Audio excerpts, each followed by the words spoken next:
Ladies and gentlemen, boys and girls, children of age 18 and older, because you should not listen to this show if you're underage. Wow, you ruined your intro. Welcome to Paranormal Hangover yet again. Thank you for hanging in there after last week's debacle. Oh, my God. Wonderful show last week. We got cut off twice, dropped off the air. That was awesome. That was the FCC, I believe. I'm a firm believer. It was not our internet connection. Definitely FCC related. Thank you for coming back. That vulgar mouth Joe Chin was just blocked on the air. But we appreciate everybody tuning in tonight to hear us. Lots of stuff going on. Mm-hmm. Lots of stuff. Lauren's eating cheese. That's why she's not talking much right now. Pepperoni. Oh, sorry, pepperoni and cheese. My bad. She doesn't like the cheese that I have. But that was very way. Actually, I was talking about the cheese. It's actually very bad cheese. St. George cheese. Yes, delicious, I believe. Mm-hmm. And what's going on?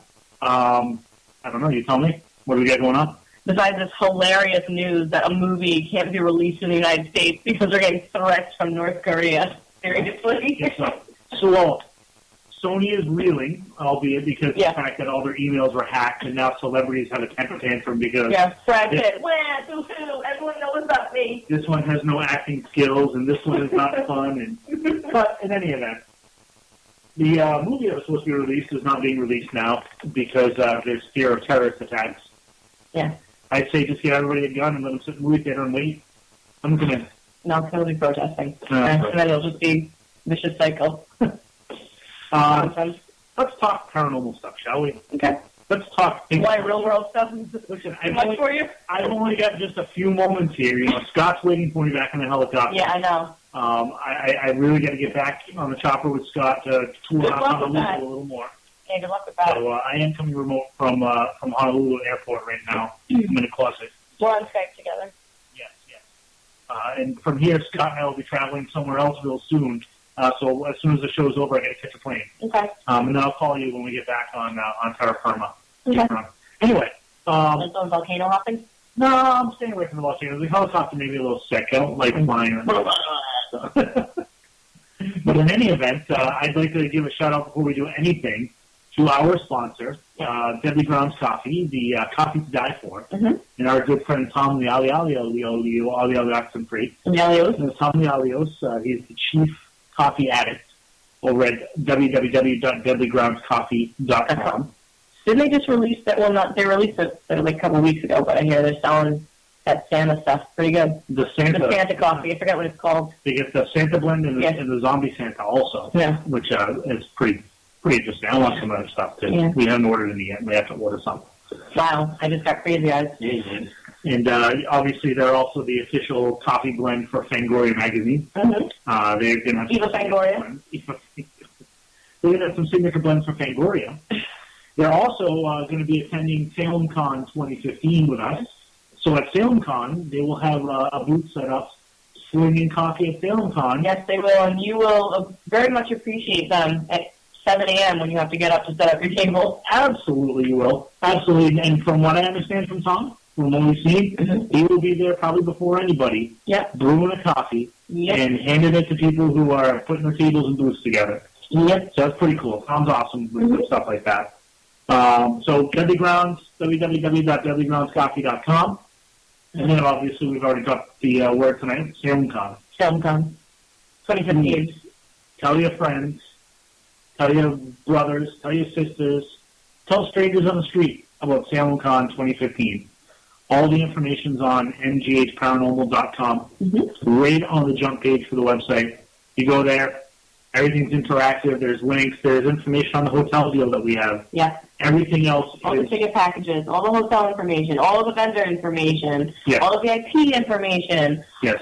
Not the ghost hunt information yet, because we haven't put that up yet. That's right. but everything. For the lectures, we haven't posted the lecture series yet, but that'll all come in time. It'll come together. Vendor tables are available. Tickets are available to the VIP party, to the ghost hunt. The VIP party is sponsored by our good friends over at Paranormal After Party. Those guys, you can hop over to their Facebook page. You can see them at Generic Lecture Paranormal Group on Facebook, or Paranormal After Party on Facebook, or go to paranormalafterparty.tv. Check them out, because those guys are pretty awesome, and we love them. And they're sponsoring the VIP party. And who's sponsoring the ghost hunt? Oh, that would be the guys and gals over at Gone Haunting. Oh. Yeah, they are going to be sponsoring our ghost hunt. And how do we get in touch with them? How do we see their merchandise? GoneHaunting.com. Thank you very much. Go to GoneHaunting.com. Right. And then also, we have a sponsor for the conference and lecture series. Oh, and who might that be? That might be our dear friend Pete Stagman over at Parahunter. Ah, yes, Peter Stagman. So Parahunter is sponsoring our conference series. Generic Lecture Group / Paranormal After Party is sponsoring the VIP party. And Gone Haunting sponsoring the ghost hunt. It's going to be a very cool night. It's going to be amazing. A weekend. I don't know why I said night, but wow. It's going to be a cool weekend. I have no idea. I don't know. But I do know that some people are saying they can't hear the show. Others are hearing the show. I'm going to paste the link again so that people can catch the show. Either refresh or go to this link as I type. And hopefully... Is it the Blog Talk link? Yes, it's the Blog Talk link. So Blog Talk Radio. People can hop over there and pick up the show. So we've plugged SalemCon. You've seen the lineup for SalemCon. Vacus, Cano, Greenwald, Pari, Weisberg, Belanger, Tobin, the guys from Generic Black Shirt Group. Yep. Recently also coming to the conference is going to be the Gettysburg Ghost Scouts. Oh, yeah. Be there. Nice. And then there's going to be some other folks. There's a lot of interest going on. Yeah. But I just, it's the holidays, and I understand that people are kind of holding off until the holidays are over. I get it. Yeah, we need some folks to step up and buy some tickets here, ladies and gentlemen. Everybody talks about how awesome this con is going to be. Well, step up now and buy the tickets to the con. And if you live close by, and for some reason you can't do the ghost hunt, or maybe you can't do the VIP party, you can still buy tickets to the conference itself, lecture series conference. Yes, you can. $10. Yes, you can. 10 whole doll hairs. And that's to come in, walk around. You will not be admitted during the day unless you get so much knowledge in his head. But I'm going to bring on the amazing David Roundtree to the show. Now, David, are you there? Yes, I'm here. Woo! Good evening, David. Hey, how are you? Very well, thank you. Yourself? Good. How's my sound? Very good. Fantastic. Hopefully, so do we. We had a debacle last week. Terrible. Oh my God. Well, you guys sound great. So. All right. For change, everything is working. I got to tell you, we weren't kidding when we were putting up with a post earlier saying that this was going to be slightly intimidating. I've reread, triple read, tried to through osmosis take in your pedigree here. But man, you've got such a pedigree in the paranormal. You're amazing. Well, don't be intimidated by it. I've just been around for a long time.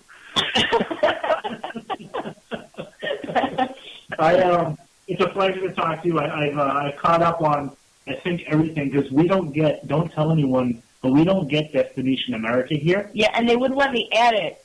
Mean Comcast wouldn't let me add it. I had to buy like 47 other channels, cooking and yeah, I have Comcast, and it's funny. You have to get the second tier. Yeah. No, I think it's like the third tier, the premium, super premium package. Yeah, it comes with like it's like all the channels from like I think it's like here in New Jersey it's like channel 100 up comes with. Yeah. Yeah. But you've got to get the digital package or some crap. I don't know. I know my cable bill is like $189 a month, so. Just to see yourself on TV, damn it. Yeah, really. But, I mean, I get everything. That's phone and internet and everything else, but still, damn. I have to admit, I've tried my best to catch up on all the episodes, though, when I've had the time to watch them via the internet. So I got to say, although I enjoyed every episode, I really enjoyed Holmesburg Prison more than... That was my favorite, too. Nice. That episode, I was pretty creeped out. I mean, yeah. That place was like no other. Wow. I was in there by myself in broad daylight, and I had all kinds of stuff happening to me. Like I had, there's some scenes when we did like a daylight testing of the equipment and that sort of thing when everyone was going out into the terror dome and trying to antagonize some kind of response. Setting that up, I was in that cell by myself, and I was in there for about 2.5 hours, and I was ready to come out into the sun, and like take a break before we started shooting, because it was like I was inside this big whirlwind, a storm of paranormal activity was occurring all around me, and I was laughing because all I was thinking about was poor Chad's going to be in here in the dark, and it's like. I've been doing this for so long, that I sort of shrug a lot of it off because, I'm used to it. I've seen it. But that place was pretty active, and I kept thinking, tonight he's going to be in the dark, and he's going to get the bejesus scared out of him. And sure enough. But John was the one that was hit the hardest, believe it or not. Yeah, I saw that, and I got to say, I've had moments where, at Penhurst, I'll say this happened to me. My heart started racing in this room, and I was all by myself, and I had to get out of the building. I had to track down Lauren and tell her, I'm leaving. I got to get out of here. And I was scared to death. I could not calm my heart down, breathing or anything. I just had to exit. I can't imagine what John was going through in that episode. Well, John is like so stoic anyway. And, again, John has been in the field for quite a while. I mean, he's been in the field, I think, for 28 years. I've been in the field 10 years longer, but still, I mean, John is like, him and I are very good friends. He's a bastion of sensibility, when everything's going on. And Chad's only been doing it for a few years, and most of his experience has been in these, like, either on a show where they had multiple crew people standing around and craft services and all this other stuff, or it was on one of these big, 50 people doing an investigation in a building. And, it's a different environment. When you're by yourself, alone, no crew, 8 hours, in the dark, the only way you can see is with your camera, because there is no light on. The only light is the IR illuminators for the cameras. Right. I'll tell you, it takes a psychological toll on you. And, that's the situation that preyed upon both of them, not to mention the fact that there are emerging EMF frequencies that are occurring that are triggering different responses in your brain. You're not just walking around, doo-doo-doo-doo like Homer Simpson bumping into things. You're being bombarded with very low frequency EMF that's triggering different emotional responses from you. And different people respond differently. What frequency sets one person off is not going to bother another person. We're all pretty individual in that. So, these are the sort of things that you don't know about, that you don't see, that are also preying upon, the guys that are in there investigating. Excuse me. Most people aren't looking at EMF and as far as the frequency and the waveform. They're just seeing, oh, wow, I have a .04 milligauss jump. Wow, it must be a ghost. Well, that's still well within the realm of error of the meter.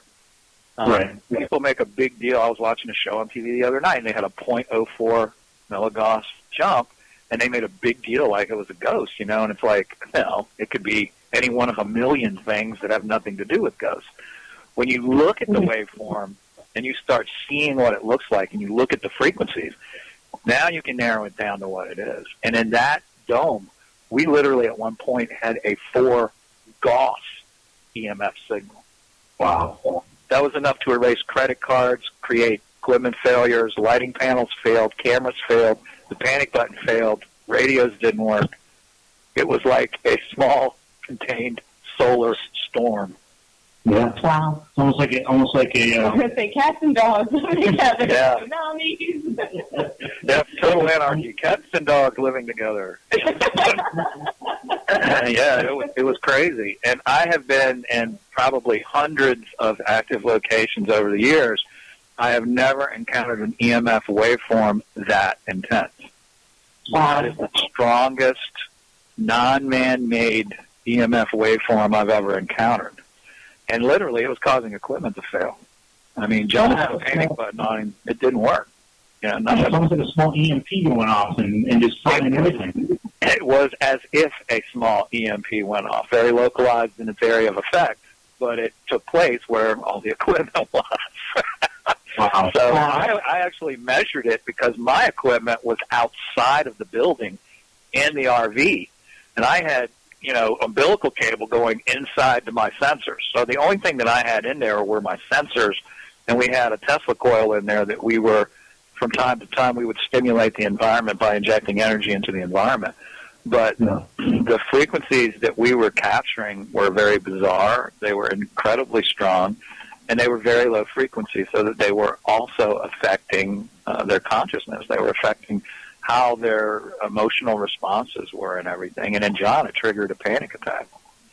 Wow. Now, this is only because I'm slightly ignorant to this.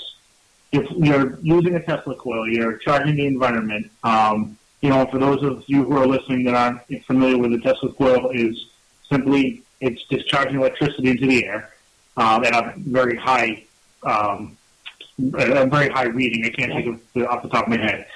But you're charging the atmosphere. Is it possible this particular Tesla coil was 50,000 volts. Okay. So you're charging the atmosphere. If you're using the Tesla coil, you shut it down. Is it at all possible that energy continues to swirl about the room? It can come back around and affect the environment that way and cause the electromagnetic field to be disrupted again? Or is it just dissipate? Or what happens? Well, you see, this is again why we look at the EMF and not just look at a meter to say we have it. In this case, no, it didn't. We didn't have the frequencies that. And let me tell you something. When the Tesla coil went off, my instruments went like haywire because I was literally measuring the Tesla coil. The Tesla coil was putting out 880 hertz. Yeah. And it was putting it out at about, I think it was somewhere around 9-10 Gauss of strength, of EMF strength. It was much stronger than what was going on in there. But that energy, literally, we were not able to identify that frequency and the mix of frequencies that were present there. The idea behind using Tesla technology is eventually we were conducting a series of experiments in the show. One of the experiments I'm working towards is to eventually artificially open a wormhole. I believe that Tesla was capable of doing it. He was a contemporary of Einstein's when the whole theory of the Einstein-Rosen bridge came out. He was all over it. I think that he actually duplicated the conditions that would create a wormhole to open, and I think that there is evidence, if you look hard enough, that he did. And eventually I'm going to try to duplicate his work and open it up. Well, I would like to do that in Season 2, if we get a Season 2. But all of the experiments we were doing were leading up to that point. And you don't see a whole lot of the experiment. You see like 2 or 3 minutes of what probably is an hour of filming. And when we go in and we do these experiments, we're looking for a very specific thing in the environment because I'm building a case for my wormhole theory, something I've been working on for about 6 years. And the experiments you see, I have been doing for the last 6 or 7 years. So I know what to look for. I know what I hope I get. And if I get what I'm looking for, it is evidence supporting the theory. So my experiments are very narrow in scope, and they're looking for some very specific things. And in each episode, we managed to get exactly everything our experiments were looking for. Even on the episode that I wasn't in, I had given information to John before I flew out. I said, I want you guys to look for gamma radiation being present during activity, and I want you to try to associate any RF associated with any kind of activity. They were able to do both. When they were outside, they had what may be coincidental. They had an RF frequency, an RF field strength to occur when they were experiencing some activity. And inside, the activity died and gamma radiation died, but during the whole time there was activity, we had gamma radiation present. So we were able, even when I wasn't there, they did the experiments for me, and they had positive results. So season 1 was a complete success scientifically from my perspective, because everything that I set out to demonstrate to the audience was demonstrated. Right, right. That's something that I really love about watching this first season of Ghost Stalkers, is you get to see things that we don't get to see when we're watching all the other shows. You get to see a millimeter 55,000 times and a K2 meter 55,000 times. Yes. And, digital recorders are still great because that's something that we can all use, because even with the experiments that you're doing, you're still trying to also document what's happening when these wormholes are opening up, or if a portal's opening, or what's happening when you're stimulating that atmosphere. Yeah. So it's science at work. Yeah. Well, see, that was the important thing to me as the technical advisor of the show, is the audience had to experience it. The audience had to see what was going on in the environment, instead of taking our word for it, like, oh, did you hear that? And no one heard shit, we're all sitting there. We wanted the audience to hear what we heard. We wanted the audience to feel what we felt. We wanted the audience to see what we were seeing. So everything was set up to capture on film, and on high-def film, by the way. We were shooting everything in high def in order for you to see exactly what the data was, and to see the correlation between stuff that was going on and the data that was happening. To me, that was the most important aspect of the whole thing, because I could sit there and say we had something, and everyone would go, oh, yeah, that's BS, he's just pulling our leg, it's all fake. And we still had people say things were fake, but that's fine, we don't really care. But the important thing was that the audience had to experience it. So everything I did had to be set up so it could easily be captured on film. And that film became a permanent record of the data. So, and it's in context, which is so important. I mean, you can look at data, and if it's out of context, it doesn't have the same impact if the data is in context with actual things happening. Then there's a direct correlation that you experience as a viewer as to what's going on versus what's being captured. Right. Well, and again, for the most part, like you're saying now, is the other shows that we watch, you might get... Wait, Marc, did you hear that? Yeah, did you hear that? You might get that EVP. Someone goes, man, I ate Mexican tonight. I mean, I agree. I agree. It's so important to let the audience, one, draw their own conclusion as well. If you will note, in every episode, I never come to a firm conclusion, and neither do the guys. They come up with what it could be. It might be that this is what's going on. We never make a declaration of anything other than the obvious, this place is active. Right. As far as coming to conclusions, we sort of put suggestions into what it could be, but then we leave it up to the audience to make up their own mind. And I think that's important, too, to treat the audience like an adult and not lead them to a conclusion, but to throw it out there and say, well, it could be this or it could be that, but you figure out what you want it to be. Yes. And I think it makes the show much more believable. I think it's certainly real reality TV.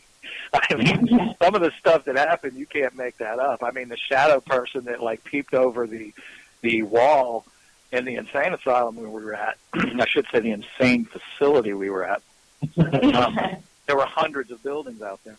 That thing actually got into the beam of the laser and quickly dropped out of the way, which I didn't get, none of the dialogue that we had got on about that, but I had proposed earlier, I have a theory about shadow people, that they're actually life forms made up of antiphotonic emissions. As human beings, we emit photons. We emit light. were beings of light.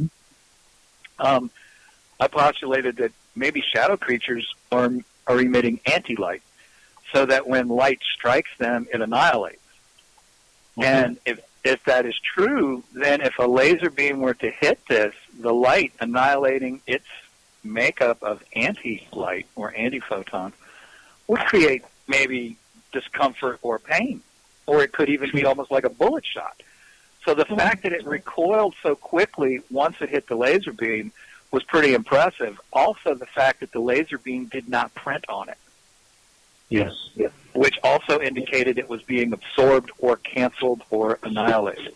So that was a huge experiment that a lot of people didn't get. I mean, a lot of people didn't catch how huge that was. But to me, it was awesome.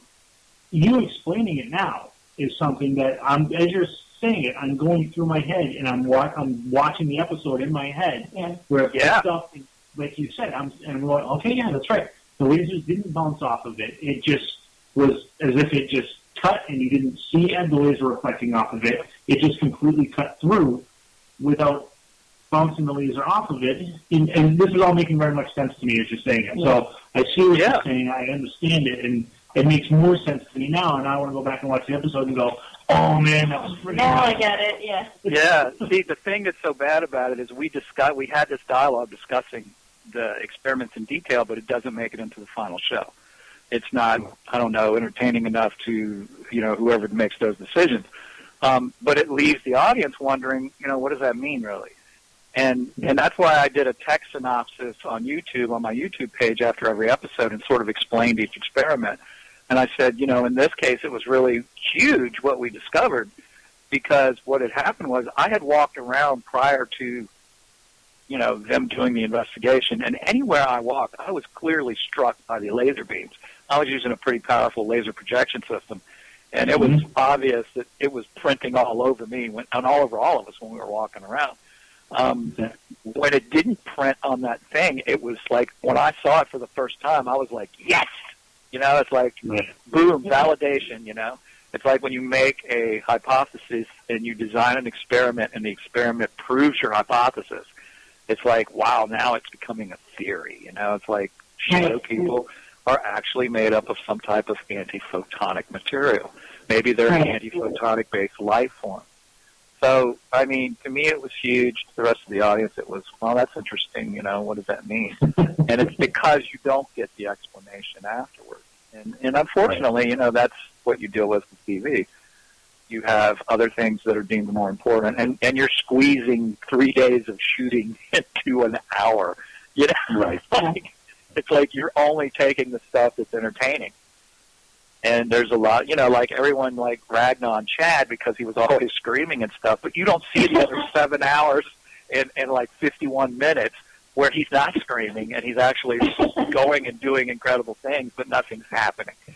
So they're cherry picking the best of the best to put into the episode, obviously, because, that's what sells cornflakes.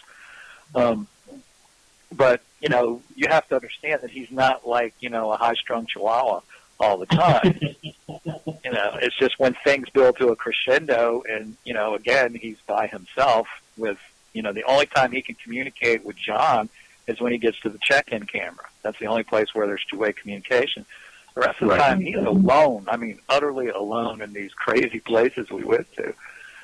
So people were ragging all over him about, he's what a wimp, and this and that. And I'll tell you, the places we went, I would challenge anybody to do it alone for 8 hours. Yeah. I don't know what I would probably look like Bill the Cat after 8 hours. So, for the younger viewers, Bill the Cat, Google it. Yeah, really. Yeah, Tim was amazing in the locations that he picked, because these places, we weren't going in to prove places were haunted. We knew they were haunted. We looked for places specifically because they were haunted, because we didn't want to prove they were haunted. We wanted to try to answer the question of why. Why are they haunted?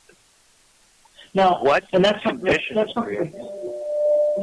come up in the chat room real quick here is, how much input do you guys have on the locations you're going to? I know Tim has a lot of input because he's the writer-researcher, so it's his job really to go find the locations.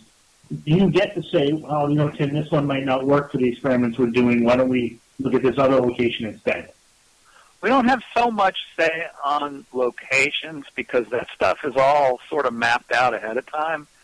See, this season, I didn't enter into the show shooting until 2 weeks prior to season 1 beginning. I mean, as far as the first episode being filmed, I was the last person that was added to the project, and I was added 2 weeks before we started shooting. So I was brought in late and was sort of like totally in the dark through most of the process. Wasn't part of the development of it or anything. Just sort of came in. So I didn't have any say in location. However, the guys do have some feedback into locations. I had a great deal of control, however, on what experiments were done where. And what experiments we did, and the whole thing was very organic in the fact that everybody had input on location. In other words, if we were sitting on location and we saw something that we thought should be done differently, we sat down and talked it out. And if it made sense, then Nick said, "Yeah, let's do it that way." So it was a very organic process, in the fact that everyone sort of had a voice from the skeletal crew. Like, we had a cameraman and a sound guy. That was our crew. They had input. We had input. Of course, the director and the producers, they had, input. And what was interesting, and this is very funny, is our crew were skeptics when we started this. I mean, our camera guy has been on hundreds of shoots on paranormal shows, and he thought the whole thing was pretty much BS. I won't talk about which shows he shot or anything, but by the end of episode 2, our whole crew was like walking around like Don Knotts. I mean, literally. Like things, they all had personal experiences. They all had things happen directly to them that they couldn't explain. Even we had like this production manager that made sure we got from point A to point B and made sure our luggage was where it was. He was kind of like the manager of the whole of us. He kept us all where we had to be. He would not go in to. There was one building where we were at Springfield Asylum. He would not go in it unless someone went in with him. So, we all experienced it. We all had personal experiences, but it was funny watching these guys who kind of were like shrugging it off, like, yeah, okay, whatever. And then by episode 2, they're all going, "Man, I've never felt anything like that in my life." Wow, man. Yeah, welcome to our world. Right? When you go to these locations, when you go into the asylum in Springfield, and you go to Holmesburg Prison, and this is something I've wondered about many other things. When you go to these locations, how do you go about making sure that there are no homeless people there? There is no outside contamination. And how do you control the environment after that? Well, see, that's pretty interesting because Holmesburg Prison is actually an active prison. I mean, we actually went through a vehicle sally port. Vehicle got searched. We went into an area that is abandoned. You can't get into it. And about 50 yards from where we were actual prisoners. We were separated by, security fencing, but it was a high-security facility. So that location, there was no way any person could have gotten in there without us knowing it. Additionally, only one person is inside during the investigation. John is on the outside. We secure the doors. At Holmesburg Prison, I was on location the second night because I was monitoring the equipment in the RV. That was the night John had his breakdown. We checked, made sure the facility was secure. We also go in the daytime and clear it. And all the locations we were at, we made sure no one got inside of them. We made sure they were secure and that they remained secure. So, we do take precautions to keep any contamination in. What was interesting in the prison is while John was off camera and Chad had jumped up and ran inside, I was by myself out in the RV, and I was watching the cameras, and I saw this blob kind of float along the ground in front of me. And I said, what the, is that? And, of course, I didn't even think I had a camera right on me. So, there's a lot of bleeping in our show. But the editors, like Eric, who's one of the editors, had noticed me say that, and they literally went back and went through the footage and found out and did a frame-by-frame. And literally, it was a possum. So because it was moving so quickly, it was blurred, and it was low light, and, it didn't give me any definition, and it happened so quick I couldn't identify it. But it was cool that they went back and identified what it actually was. And see, that was something that should have been in the episode, that they debunked something, but they ended up just not showing it at all so that, it wasn't an issue. Yeah. Those things are evil, hissing little devils. Hate possums. Yeah, they can look kind of... I grew up on Long Island near the bays, and those things are all over the place. Well, I tell you... I'm a possum that I'm a spirit. Well, I used to catch them with cod cakes or herring cakes or whatever, and I would trap them live and I would sell them because there were people where I grew up that ate them. So I had quite a little cottage industry of, taking fish cakes and putting in these live traps and then selling them live to people for consumption. Wow. Go back to the Rockaways and like the 5 towns there in Long Island, you'll make a killing. Yeah. Well, they're actually people that like them and eat them, which, I guess if I was really hungry, I would, but I've never quite been that hungry, so. We try it. I don't know. I mean, I've eaten a lot of strange things. Down in Florida, they have an armadillo festival in the Panhandle, and I've eaten several different ways of making armadillo, none of which I was real fond of, but... oh, wow. Andrew Zimmer says it's delicious. Well, you know what? They called them Hoover hogs. Wow. Like after Herbert Hoover, who was president of the Depression. I'll take my nice T-bone. I'll wrestle the hell out of my T-bone before I eat it. The possum T-bone. Yeah. I mean, I'll tell you what. I really liked it barbecued. Yeah, somebody just said it tastes good with barbecue sauce on it. I had it barbecued, and that was the best to me. In the South, of course, we just deep fry everything, I mean, you can deep fry it, you can flavor the batter so that it takes everything, any taste out of it. But, I'm just, my wild game is pretty much centered on rabbit, and squirrels are just too much work for too little meat, so I don't eat them. And I eat deer, hog, stuff like that. But when it comes down to, like, vermin, I don't care too much for that. I don't blame you. Muskrat, possum. Yeah, I mean, little, small animals with not a lot of meat is a lot of work to me. So. We had a question a little bit. I noticed you were in the chat room, so we had a question off of Twitter. It gets asked a lot, but some people address it differently. They basically asked the question, are you ever worried about maybe being possessed or getting an attachment on some of these locations? Obviously, reading back through your pedigree, reading back to your history, you did have a period of time in the 80s where you dealt with a lot of negative activity. And you sort of had to back yourself out and take yourself out of that portion of it for a little while. Yeah. Do you care to elaborate a little bit, maybe on things you do to protect yourself, or? Well, yeah. I don't fear it so much now because, I mean, I go in prepared for it. Even though I go into a location and assume it's not active and not haunted, I also assume that, it could be evilly infested and something could be out to kill me. So, being prepared for any situation is a wise thing to do no matter what you do in life. Right. But I have a background. I was trained as a native medicine man, and I've continued studying shamanism and various different things over the years. My co-author and I put a book out that was a book about his apprenticeship under me back in 1985, and it's called Demon Street, USA. And it's literally about that specific instance in which my co-author, Robbie, had a friend that her landlord had literally conjured something into existence, and it was affecting her very bad. And the book's about us dealing with that, not knowing a damn thing about it, In 1985, there was no internet, there was no cell phones, there were no computers.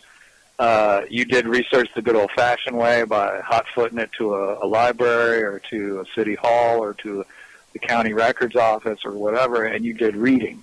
And you looked through microfiche, and you did all these things that people aren't even, we had a Dewey Decimal System that we used hard, to find books in the library. So there was no handbook for dealing with these things like today. You can become an instant demonologist simply by paying $30 to the, Universal Life Church or whatever, and suddenly you're struck with knowledge. Huh? You found it's only $30? Where's that one? Oh, yeah. Well, that's what the certificate's on.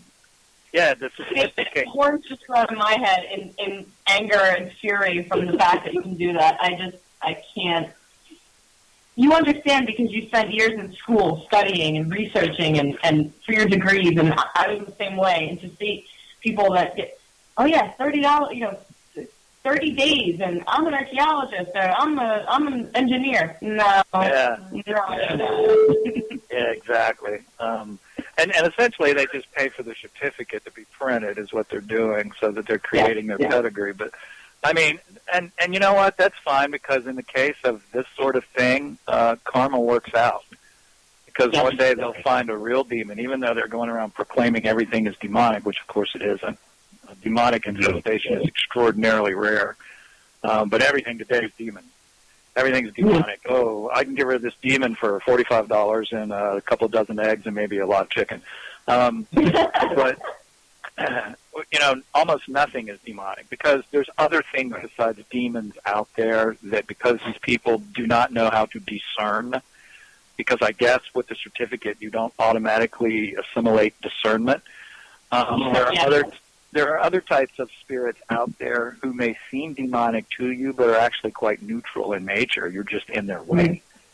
Nature spirits, for example, or there are all sorts of spirits. There are like inorganic beings that have nothing to do with normal human biological life, but they're a life force of their own. But they're into their own agenda, and if you're in between them and their agenda, well, guess what? You're going to have a world of hurt, because they don't see you as anything but an obstacle that needs to be removed, and they're going to remove you, very efficiently. So the demon word gets thrown around a lot, but once you encounter a real demon, there's no mistake about it. It's something that you will never forget, as far as what you feel, what your body experiences, and everything else. So having said all that, I go in prepared. I actually did a lot of work or spirit work during the shoot. Doesn't make it on TV. Several times I worked on Chad to get his energy fields realigned, because he got targeted quite a bit. Sure. But yeah, and if you don't go in acknowledging the fact that this is possible, one day you're going to get a colossal spiritual hot foot, and it may change your life forever. Yeah. And so, even though you may not believe in it, it doesn't make any difference, because it doesn't care whether you believe in it or not. If it comes into contact with you, it's going to touch your life, and it's going to affect your life. Right. So it's always best to be prepared for it and never have to use your preparations than to not be prepared for it and have your whole perception of reality altered for the rest of your life. And that's happened to people. And it can be very devastating. So, yeah, I go in prepared. Now, you touched on Demon Street. Why don't you tell us a little bit more about that? We'll get off the topic of the show for a little bit here, because, this is David Roundtree, and yet you're on Ghost Stalkers, and that's what people know you for right now. There's way more to David Roundtree than Ghost Stalkers, and I know Demon Street is something that you've just completed and is out, and if you'd like to, please talk a little bit about that. Yeah, well, back in 1976, I started down a dual path. I started down my scientific research in the paranormal, and things were way different then. We didn't have all the gear we have today. I had a big 70-pound TIAC A4010S reel-to-reel, a couple of Shure microphones that looked like pineapples that I think Elvis used to sing in the 50s. I mean, everything was very primitive, and nothing was portable. But I also started down a spiritual path where I took time and I wandered the country and ended up out west. And I had always had dreams from my grandfather growing up where he was giving me information, and I had this Native American medicine man come up to me and just start talking to me like he knew me all his life, and he started telling me how he had talked to my grandfather. My grandfather had been dead since 1961, and and my grandfather had told him that he needed to teach me this and that, and that I needed to give him 3 months over the summer and spend all my time with him, which I did. And that started me on a spiritual journey that has continued off and on to this day. And in that journey, you have many, many teachers. In fact, you never stop having a teacher. There's always something that comes up that has something new to teach you. But anyway, and I was able to walk both paths, but I never could quite balance them until about a year and a half ago or so. Everything sort of fell into place. I literally turned my back on the spiritual side that I'd been walking for about 17 years, and then had a rebirth and went back into it. But back in 1985, I was still walking both paths, and I was a coyote medicine man back then. And I had been a friend of Robbie's. We did production work together. We were doing live concerts. He was a lighting guy. I did sound and lighting, and I also was a technical director. So I would put stuff together technical-wise and all this. But we had a really good working relationship, and we were very good friends. Mm-hmm. He came to me because he had a friend that came up to him at the White Springs Folk Festival on Swanee River and had told him this story about, how she had finally left her house because the tongue and groove wood floor had waves rolling through it, and the stove in the kitchen started dancing. And that was when it was too much for her, and she had to flee. And Robbie, being a person that people tell weird things to all the time, didn't flinch, didn't bat an eye, didn't treat her like she was crazy. He listened to her, and he said, I have a friend that maybe can help, And he came to me, and he said, hey, he says, this place sounds really haunted. Let's go have a good time and check it out. And we went over there really as a lark to see if we could get the, bejesus scared out of us with ghosts and stuff, and we ended up getting a whole lot more than we anticipated. So the rest of the book is basically about Robbie's spiritual growth, becoming a medicine man himself, and us dealing with this demonic entity that predated Christianity by a couple thousand years. So no Christian banishments worked on it. In fact, there were no known banishments for this. So there was a journey on trying to find out how to deal with it. And what was interesting in that is that people sort of came up out of the woodwork and just walked up to us and said, something told me you're going to need this. And they would give us a passage, or they would give us an item, or they would give us, information. And it was like it just sort of all came to us as we needed it. And then eventually we had everything together to deal with it. And we did. Wow. Yeah. So ultimately, obviously, you're here, you're with us today, and you seem to be doing very well. So this is something that, through tons and tons and tons of effort and energy, and you finally were able to banish the demon. Yeah, exactly. What preserved us was our sense of humor. In the midst of all, and the book reflects it. I mean, we have situations where, Robbie was shaking like a dog shit in a peach pit, and he was pale. Didn't have any blood in his flesh at all. And we're joking about ourselves and how funny we are because of the way we reacted to this onslaught of this entity. And if we hadn't have been able to joke about everything after it happened, it would have literally consumed us. I'm a firm believer in that. So we joked our way through it. Literally, we teased each other, we joked each other. There's many situations where I set Robbie up to learn by sort of setting him up, so to speak. And it's just the journey is the entertainment part of the book. Getting to where we got. And everyone who's read it has been so gracious in saying how wonderful it was, how they couldn't put it down, and how it was just so revealing, and it was this, that, and the other thing. But few people, everyone takes something different away from it because it's like an onion. It has all these different layers of stories going on. And what nobody had picked up was it's really a story about Robbie's personal journey until last week I did an interview, and the guy had read the book before interviewing both of us, and we were together on it, and he said, this is the best journey spiritual journey book I've ever read. And he got it. He got that part of it. Because some people read it and they say, wow, great demon story. Or they read it and they go, oh, it's this. And then, but it's there, and it is all that. But there's other things that are very subtle that are going on that are sometimes lost. I had one person that read it said, Robbie did his first shamanic power thing, man, and it was like, yes, he's powerful now. It's like people were like living it with us, and I think that's the important part of telling a story. Yeah, and the readers experience it. That's sort of, and obviously now a lot more people who are listening and do pick up the book and read it are going to have that impression now and be reading it as they're reading Robbie's journey. Right. Almost like going, again, I'm going to tie this all together here, going back into Ghost Stalkers at the asylum or the facility with this shadow person. Now that we all know your theories on it, and we can look at it and go, oh, I get that now. Yes. That's way more important to me now than it was in the first time. It's like, okay, another shadow person, really cool evidence. Right. There's a whole theory behind this now that I can get my mind around and go, okay, this is amazing stuff now. Now I want to go watch every shadow person video ever crossing through a laser grid and see if they see the same thing. Yeah. So, and learn what anti-photons are.